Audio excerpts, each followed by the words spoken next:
There may be a new motto coming soon to the Show Me State, and it very well could be Show Me the Sound Money State. I'll explain and so much more as we explore.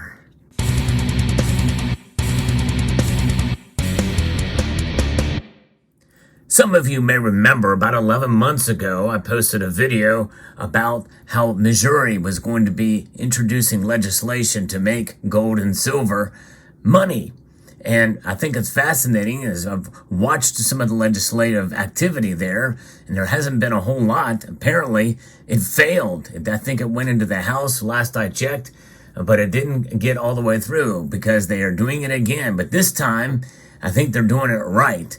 And this very well could see a lot more progress what I'm going to be reporting to you on. But I think there's one thing that's different about this legislation than other states are doing, which I think is profound. And it addresses some of the comments that I've gotten in recent videos about state initiatives to make gold and silver money. So stay tuned when I talk about that. If you enjoy videos like this where I cover topics related to precious metals, especially exciting initiatives such as this, bold initiatives for gold and silver, I hope you will consider subscribing to the channel and pressing that like button down below. It all helps. I think that's very important to understand what's going on in the States because this is where the battle lines are being drawn now. And there is some aggressive initiatives here in many states around the country. And I'm going to do my best to try to cover it all. So let's get into what's happening in Jefferson City, Missouri. There's been a bill that's been filed in the Missouri Senate that would take important steps towards treating gold and silver as money and set the stage for for the people to be able to undermine the Federal Reserve's monopoly on money, according to the 10th Amendment Center. Senator William Eigel filed Senate Bill 735 on the 1st of December. Representative Bill Hardwick and Representative Michael Davis are expected to file two identical companion bills in the House. And I think that's really perhaps where they made the mistake last time in this. Now they're all going to be on three different fronts here. The legislation would take steps to treat gold and silver as money in Missouri and encourage its use as such, making it legal tender and eliminating the state capital gains tax on the sale of gold and silver. So that's important. But this is the mind-blowing thing that I think is profound here and addresses what many people are concerned about, especially with regards to, having a depository to store gold and silver. The proposed law also includes provisions authorizing the state to invest in gold and silver, greater than or equal to 1% of all state funds, and to expressly bar any state agency, department, or political subdivision from seizing gold and silver bullion. So that should squash any fears that that's going to happen. Now, the other states' legislation that have talked about this and creating a depository, a bullion depository, some fear that it means that it's going to set up the possibility that they may seize gold and silver from citizens. And that's not what it's about. There's nothing that's preventing you from storing it yourself, any gold and silver that you've acquired through commerce. So this just further protects and expressly bars the agencies from seizing gold and silver bullion. So that's good news. Now, under the proposed law, gold and silver in physical or electronic form would be accepted as legal tender and would be receivable in payment of all debts contracted for the state of Missouri. The state would be required to accept gold and silver for payment for public debts, private debts, and could be settled in gold and silver at the party's discretion. So that's the idea of showing them the real money, the sound money. And by the way, I will say all this as we see these legislative initiatives across the country in multiple states that in 2024 are going to be introducing these things at the beginning of the sessions. It does not prevent you and I from transacting a gold and silver if we want to.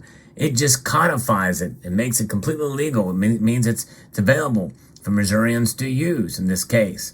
So practically speaking, this would allow Missourians to use gold and silver coins as money rather than just as mere investment vehicles. So in effect, it would put gold and silver on the same footing as these Federal Reserve notes. And obviously, people can still use Federal Reserve notes for payments of all debts, public and private, but know what Federal Reserve notes are all about. They're all about, control by the Federal Reserve. And as we head closer towards a central bank digital currency, especially with Fed now being enacted, and these notes here are certainly setting themselves up to be reset.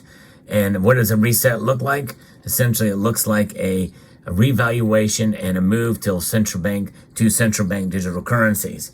And they're going to make it very attractive in that reset, I feel, when that time comes. Who knows when, but many people feel it could come before 2030. Nonetheless, these notes, even though they are indeed legal tender for all debts, public and private, they are losing value at a rate of 3.1% as I record this video, and likely even more when you take into account a lot of different other factors. Even when the Federal Reserve has tamped down inflation to a point back to 2%, well, that's 2% above and beyond what it is now, or what it was a year prior, according to their measures, if we get back to normal inflation.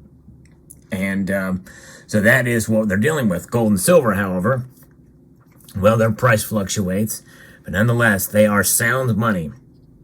And that soundness, I think, is something that I think we're going to see more and more people rely on.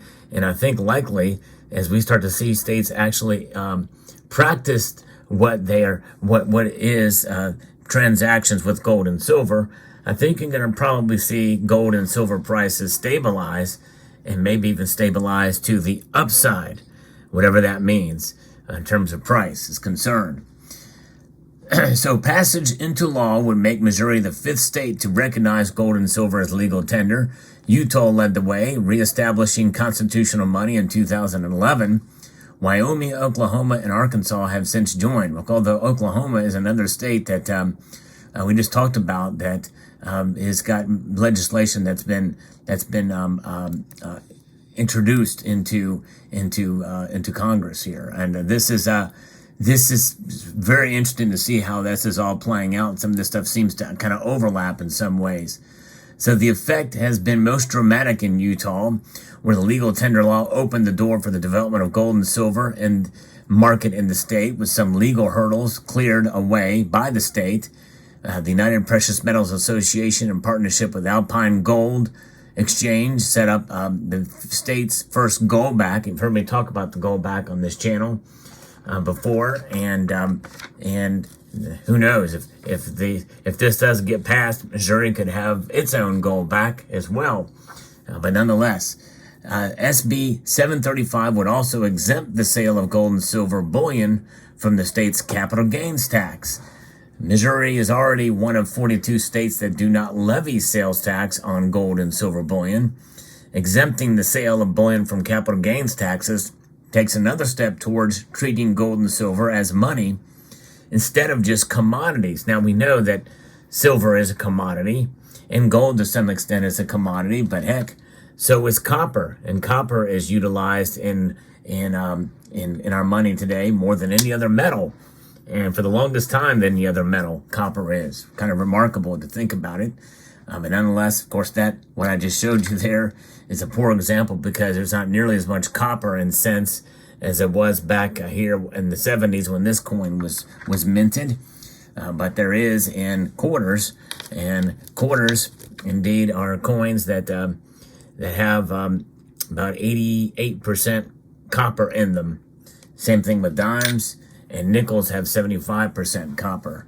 But so Missouri does not levy taxes on gold and silver bullion. Exempting the sale of bullion from capital gains tax takes another step towards treating gold and silver as money instead of commodities. Taxes on precious metals, bullion erect barriers to using gold and silver as money by raising transaction costs. As Sound Money Defense League Policy Director J.P. Cortez testified during a committee hearing on a similar bill in Wyoming in 2018, Charging taxes on money itself is beyond the pale. In effect, states that collect taxes on purchases of precious metals are inherently saying gold and silver are not money at all. So, yeah, exactly. So it's pretty amazing. Now, what is the background of all this? We must understand that the Constitution states in Article 1, Section 10, that no state shall make anything but gold and silver a coin, a tender of payments of debts. So all debts and taxes in South Carolina are either paid with Federal Reserve notes, which are authorized as legal tender of Congress, or with coins issued by the U.S. Treasury, as well as Missouri, too. Very few of which have gold or silver in them. Actually, none of them do nowadays that are transacted as money for now, but nonetheless. So the Federal Reserve, it destroys this constitutional monetary system by creating a monopoly based on its fiat currency. Without the backing of gold and silver, the central bank can easily create money out of thin air. This not only devalues your purchasing power over time, it also allows the federal government to borrow and spend beyond what it would possibly need in a sound money system. In fact, to the tune of $33.9 trillion worth of debt that we've got. Repealing taxes on gold and silver also takes the first step in the process of abolishing the Federal Reserve System by attacking it from the bottom up, which is why I'm so interested in what's going on at the state level and wanted to bring it to you, because this is the way to do it, from the bottom up. Boom.